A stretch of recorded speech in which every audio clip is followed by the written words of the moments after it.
Опачки, Влад? Штерман, ты что ли? Вот так встреча. Моня, ну Я же говорил, прости, что словлю пожалуйста, тебя. ну не бей. Моня, ну прости. Ну, Дайте розовую. Моня, не бей по лицу. Клянусь, больше никогда в жиру Да тише, парываться не тише, никто буду. тебя не будет Дед, бить. обучаха, ну ты чё? Владислав, у меня к тебе назрел серьезный разговор. Вот зачем ты всем говорил, что драл мою мамку? Это в игре у тебя есть 40 тысяч хп и ангел-хранитель, который защищает тебя от моих ваншотов. Против Жужи в запертой квартире тоже далеко. И нет волшебной инфанты, которая воскресит тебя после гибели.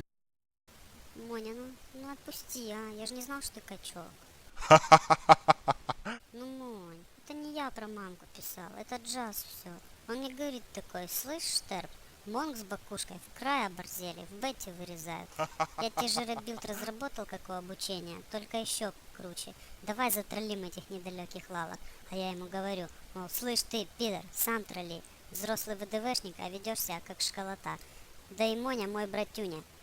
И вообще у нас немного общего. Оба играли в ведрах, оба видосы пишем.